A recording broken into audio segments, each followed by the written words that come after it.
Kali ini kita akan membahas fungsi dari tugu atau penuhun karang yang ada di setiap rumah umat Hindu. Sebelum itu kita akan membahasnya, setelah Anda menekan tombol subscribe yang ada di bawah. Terima kasih.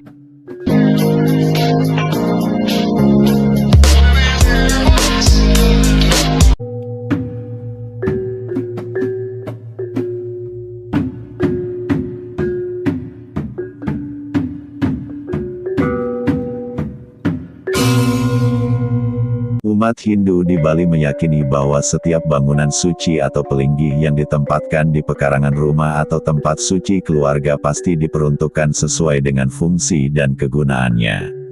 Bangunan-bangunan suci dimaksud bukan saja difungsikan, tetapi juga diyakini sebagai stana dewa-dewi atau linggi Ida Batara dan roh suci leluhur serta makhluk niskala gaib lainnya.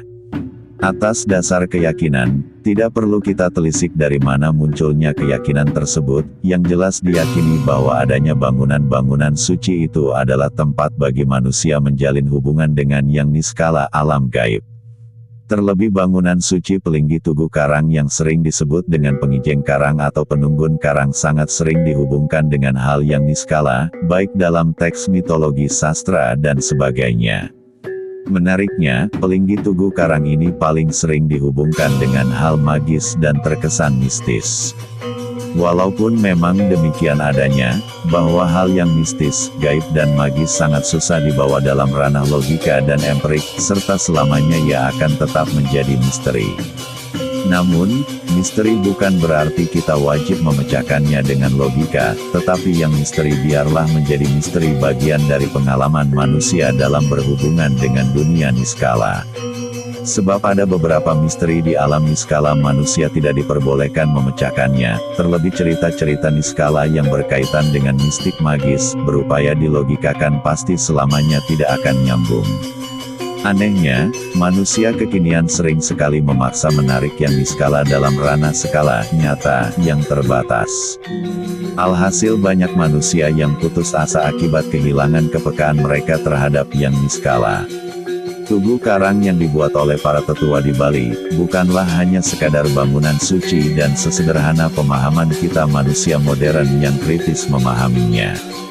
Secara gamblang, tugu karang adalah bangunan tenget atau angker, yang dibuat dan diletakkan di tempat khusus melalui perhitungan tenget magis mistik. Tujuannya, jelas untuk menarik unsur-unsur magis makhluk niskala yang memiliki tingkatan kesaktian, kekuatan niskala, lebih tinggi dari jin, gamang, dedemit dan yang lainnya, bahu reksa. Setelah tugu karang selesai ditempatkan pada tempat khusus, seperti depan pintu masuk dan barat laut pekarangan. Selanjutnya melalui banten dan prosesi khusus, seluruh makhluk niskala, gaib, yang ada di wilayah pekarangan itu kemudian diamorkan menjadi satu kesatuan energi yang utuh digelarkan sedahan karang dan distanakan di tugu karang. Setelah melewati prosesi tersebut, sah secara niskala makhluk-makhluk yang telah diamorkan tersebut yang sesungguhnya adalah prabawa dari Sang Hyang Panca Mahabhuta menjadi penunggun karang hingga juga dikenal dengan sebutan sedahan karang dengan harapan mampu memberikan perlindungan pada manusia penghuni rumah dari gangguan niskala, sebab gangguan niskala, hanya kekuatan niskala yang mampu menetralisirnya. Dengan demikian, peletakan tugu karang dalam setiap pekarangan dimaksudkan agar makhluk tersebut memberikan perlindungan kepada penghuni rumah. Namun, kadangkalanya juga bisa mengganggu penghuni apabila penghuni rumah mengabaikan kewajibannya untuk memberikan persembahan terlebih jika terjadi salah penempatan. Sebab makhluk niskala juga membutuhkan energi, power, dari beberapa jenis persembahan untuk melindungi penghuni rumah. Makhluk niskala akan menjadi setia jika si penghuni rumah benar dalam penempatannya dan dengan memberikan persembahan secara rutin sebagai ungkapan terima kasih atas kuasa dan kekuatannya telah memberikan perlindungan setiap saat. Pada umumnya orang akan memperkerjakan manusia, makhluk skala untuk menjaga rumah, tetapi masyarakat Hindu di Bali juga menempatkan makhluk niskala sebagai penjaga rumah. Percaya atau tidak, makhluk niskala sebagai penunggun karang akan memberikan perlindungan maksimal, baik secara skala dan niskala. banyak yang tidak mengetahui bahwa Tugu Karang itu sesungguhnya merupakan gerbang bagi makhluk niskala yang datang dari dunia niskala ke skala. Hingga, jika manusia berkehendak memasuki dimensi niskala, harus melewati pintu ini. Bahkan roh manusia ketika terlepas dari raganya terlebih dahulu harus memohon izin kepada penunggun karang, agar berkenan membukakan pintu niskala. Hal ini dapat dibuktikan, jika di mana ada kematian datanglah ke Tugu Karangnya, dan jika Anda peka, maka akan didengar isak tangis roh yang mendayu-dayu dan sedih harus meninggalkan raganya, terutama bagi orang yang mati ulapati dan salapati. Ini hanya akan dilihat bagi mereka yang waskita, karena belajar olah batin atau bisa juga karena melik istimewa kelahiran. Makhluk niskala ini lebih canggih dari CCTV, bahkan mampu merekam kejadian atau kondisi niskala dan skala dengan baik. Oleh sebab itu, jangan sekali-kali kita mengira gila, jika ada orang atau balian, dukun tradisional di Bali, yang berbicara dengan penunggun karang untuk mendiagnosa penyakit penghuni rumah dan yang lainnya. Tidak hanya itu, ternyata Tugu Karang memiliki peran penting untuk melindungi penghuni rumah, jika ada serangan gaib, baik desti, teluh dan terang jana atau sejenisnya. Bagi penekun desti ilmu hitam, untuk mengirim teluh dan destinya kepada target terlebih dahulu ia harus memohon kepada Hyang Nini Bairawi di Pemuhun Setra Kuburan. Atas perintah Hyang Nini, maka pasti disuruhlah si penekun desti ini meminta izin kepada penunggun karang si target jika mau mengirim teluh dan destinya ke sasaran. Jika penunggun karang tidak memberikan izin dan tak berkenan, maka si penekun desti itu pun tidak akan bisa berbuat apa-apa, bahkan Hyang Batari juga tak bisa menolongnya. Betapapun kesaktian si penekun desti, jika penunggun karang tidak mengizinkan, maka teluh dan destinya akan sia-sia, sebab penunggun karang akan membentengi melalui kekuatan niskala kepada seluruh penghuni rumah sehingga senjata desti akan dinetralisir. Pengamatan penulis terhadap perlawanan penunggun karang, jika ada orang berniat jahat juga demikian dalam dunia skala, sebab penunggun karang memiliki kekuatan yang luar biasa hebatnya. Percaya atau tidak, kekuatannya mampu membuat orang linglung, bingung dan yang lainnya. Bahkan kekuatannya mampu menghentikan seketika orang berbuat jahat berbalik menjadi baik dan welas asih terhadap penghuni rumah. Menariknya, penunggun karang mampu membuat perlindungan dengan tipuan maya. Bisa membuat rumah penghuni seolah-olah nampak menjadi lautan sehingga orang yang berniat jahat lari tunggang langgang. Bahkan penunggun karang dapat membuat orang yang berniat jahat berjalan sepanjang hari mengitari pekarangan rumah itu tidak menemukan jalan pulang. Anehnya lagi, penunggun karang mampu memunahkan dengan seketika perkakas seseorang yang berniat jahat. Termasuk penekun pawang hujan di Bali juga biasanya meminta pertolongan penunggun karang jika ingin membuat hujan dan terang. Namun, belakangan kita yang campah, acuh dengan kekuatan makhluk niskala yang ada di Tugu Karang. Bahkan kebanyakan dari kita mempertanyakan kembali sumber kebenaran dari keyakinan tersebut. Anehnya, banyak dari kita berspekulasi bahwa kepercayaan itu adalah kepercayaan sesat dan bertentangan dengan doktrin Weda. Ada kelompok tertentu, justru sengaja menghancurkan Pelinggi Tugu Karang menggantikannya dengan citra lain yang justru kurang pas dengan kepercayaan lokal Bali. Tugu Karang berasal dari kata tugu, yang artinya tahu atau mengetahui dan berpengetahuan. Karang artinya pekarangan atau halaman rumah, bisa juga karang diri atau tubuh. Siapa yang memahami dan mengetahui karang dirinya dengan baik, maka ia adalah yang mencapai keseimbangan niskala skala.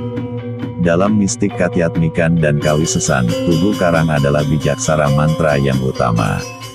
Tugu adalah Tang, Ang dan Ung, diringkas menjadi Karang, yakni Ang Dana. Di mana Ang Dana adalah duyaksara simbol kehidupan dan kematian. Akan tetapi, jika ditelisik lebih jauh, penunggun karang sesungguhnya memiliki hubungan dengan tepuk kanda, kanda pat, yaitu 4 saudara keluarga spiritual dari setiap orang Bali. Kata keluarga yang dimaksud di sini bisa berupa fisik keluarga yang tinggal dalam dinding-dinding rumah atau senyawa untuk pat kanda, keluarga mistis yang tinggal di alam mistis. Dalam Lontar Sudamala disebutkan bahwa Sang Brahman, Tuhan Yang Maha Esa, turun ke semesta dengan dua perwujudan yaitu Sang Hyang Menang dan Sang Hyang Titah. Setelah itu beliau memiliki fungsi sebagai berikut. Hyang Titah menguasai alam mistis termasuk di dalamnya alam dewa dan butakala, sorga dan neraka bergelar Betara Siwa yang kemudian menjadi Hyang Guru, sedangkan Hyang Menang turun ke Mercapada, dunia fana ini berwujud semar atau dalam susastra Bali disebut Malen, yang akan mengemban dan mengasuh isi dunia ini.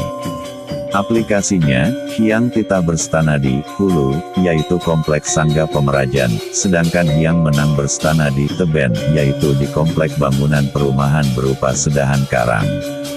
Mengenai bentuk bangunan juga menyerupai penokohan yang berstana di dalamnya.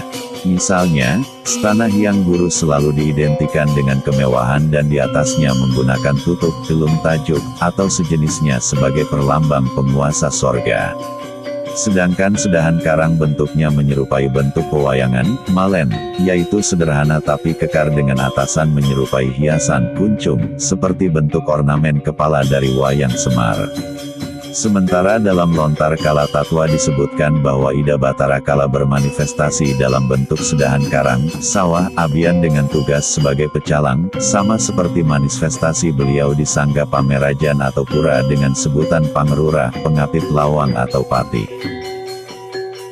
Di alam Matyapada, bumi tidak hanya dihuni oleh makhluk-makhluk yang kasat mata saja, tetapi juga oleh makhluk-makhluk yang tidak kasat mata, atau roh.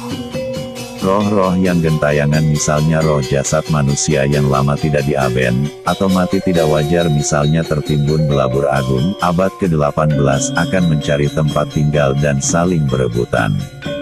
Maka untuk melindungi diri dari gangguan roh-roh gentayangan, manusia membangun palinggi sedahan. Karena fungsinya sebagai pecalang, sebaiknya berada dekat pintu gerbang rumah atau di pojok barat laut pekarangan rumah. Jika tidak memungkinkan boleh didirikan di tempat lain asal memenuhi aspek kesucian. Pada Lontar Kala Tatwa ini juga disinggung mengenai lahirnya Dewa Kala yang merupakan cikal bakal dari sedahan karang, di mana Dewa Kala dikatakan lahir saat hari Kajeng Kliwon Nemu hari Saniscara, Sabtu, yang di Bali dengan istilah tumpek. Hingga odalan sedahan karang disarankan disesuaikan dengan hari kelahiran dari dewa yang berstana di sana yaitu saat tumpek. Untuk itu silahkan dipilih tumpek yang mau dijadikan odalan sedahan karang dari sekian banyak hari raya tumpek di Bali untuk menghormati keberadaan Dewa Kala. Berikut dalam Lontar Asta Kosala Kosali dan Asta Bumi di mana pekarangan rumah biasanya dibagi menjadi 9, yakni dari sisi kiri ke kanan, Nista, Madya dan Utama serta dari sisi atas ke bawah, Nista, Madya dan Utama. Sehingga terdapat 9 bayangan kotak pembagian pekarangan rumah, adapun pembagian posisi tersebut antara lain. Posisi Utamaning Utama adalah tempat Sangga Pemerajan, posisi Matyaning Utama adalah tempat Balai Dangin, posisi Nistaning Utama adalah tempat lumbung atau kelumpu, posisi Madyaing Utama adalah tempat Balai Daje atau gedong, posisi Matyaning Madya adalah tempat halaman rumah, posisi Nistaning Madya adalah tempat dapur atau pawon, pasucian, posisi Nistaning Utama adalah tempat sedahan karang, posisi Nistaning Madya adalah tempat Balai Dau, tempat tidur, posisi Nistaning Nista adalah tempat cucian, kamar mandi del, biasanya digunakan tempat garase sekaligus, angkul-angkul atau gerbang rumah. Setelah mengetahui posisi yang tepat sesuai dengan asta bumi di atas untuk posisi sedahan karang, selanjutnya menentukan letak bangunan sedahan karang tersebut yaitu dengan menggunakan perhitungan asta kosala kosali, dengan sepat atau hitungan tapak kaki atau jengkal tangan. Perhitungannya dengan konsep Astawara, Sri, Indra, Guru, Yama, Rudra, Brahma, Kala, Uma. Adapun perhitungannya, untuk pekarangan yang luas, sikut satak melebihi 4 ar atau sudah masuk perhitungan, sikut satak posisi sedahan karang dihitung dari utara menuju Kala 7 tampak dan dari sisi barat menuju Yama 4 tampak. Adapun alasannya adalah, sesuai dengan fungsi sedahan karang yaitu sebagai pelindung dan penegak kebenaran yang merupakan di bawah naungan Dewa Yamadipati, Hakim Agung Raja Neraka, serta tetap sebagai penguasa waktu dan semua kekuatan alam yang merupakan di bawah naungan Dewa Kala. Ini dimaksudkan agar sedahan karang berfungsi maksimal sesuai dengan yang telah diterangkan di atas tadi. Untuk pekarangan sempit yaitu pekarangan yang kurang dari 4 ar seperti BTN, posisi sedahan karang dihitung dari utara dan barat cukup menuju Sri atau 1 tampak saja, dengan maksud agar bangunan tersebut tetap berguna walaupun tempatnya cukup sempit, akan tetapi dari segi fungsi tetap sama. Menurut Jero Mangkuswardana, salah satu penulis buku Tatwa Liak di Bali, rumah dikatakan sebagai replika kehidupan kemasyarakatan, di mana setiap bangunan rumah adat Bali tersebut memiliki fungsi yang sangat mirip dengan fungsi bangunan pura di tingkat desa Pakraman, di antaranya. Sangga Pemerajaan merupakan sorga, tempat berstana dan berkumpulnya Istadewata, Dewata Nawasanga, atau merupakan simbol pura dalam. Balai Dangin merupakan simbol Batara Guru, di mana setiap upacara adat selalu diselenggarakan di balai ini, sehingga balai ini sering juga disebut Balai Bali. Bali sama dengan wali sama dengan upacara. Balai Daja merupakan simbol Batara Sri Sedana, simbol kewibawaan, tempat penyimpanan harta benda, sehingga sering juga disebut dengan istilah gedong, atau balai penangkilan, tempat tamu menunggu. Balai Dau merupakan simbol Dewa Mahadewa. Balai Sosial tempat beristirahat. Balai Delot biasanya digunakan sebagai dapur atau pawon, merupakan simbol Dewa Brahma atau Dewa Agni, merupakan sumber pembakaran. Pemunat api merupakan sumber kesejahteraan. Sumur merupakan simbol Dewa Wisnu yang merupakan pemelihara lingkungan rumah. Balai Lumbung atau Klumpu, merupakan simbol Dewi Sri, tempat menyimpan makanan. Lebu tempat ditanamnya ari-ari, merupakan simbol Hyang Bairawi. Penguasa kuburan sedahan karang merupakan simbol Hyang Durga Manik, merupakan pura Prajapatinya atau ulun kuburan di rumah. Jadi simbolis Hulu adalah pura dalam. Sangga Pemerajaan, Teben adalah Lebu Nata, tempat ari-ari yang memiliki pura Prajapati bernama Sedahan Karang.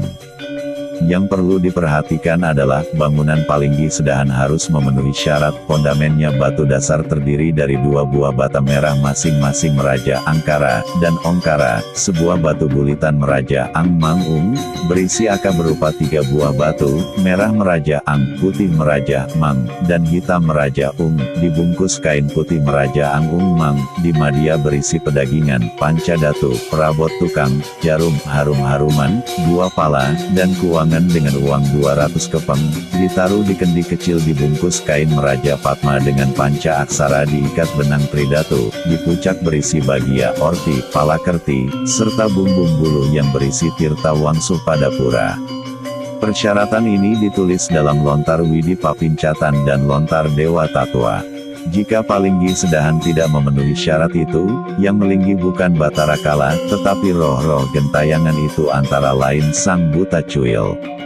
Jika Sedahan Karang diurip dengan benar, maka fungsinya sebagai pecalang sangat bermanfaat untuk menjaga ketentraman rumah tangga dan menolak bahaya sehingga terwujudlah rumah tangga yang harmonis, bahagia, aman tentram dan penuh kedamaian. Maka hendaknya tidak main-main atas penempatan maupun keberadaan pengumbun karang ini. Semoga bermanfaat.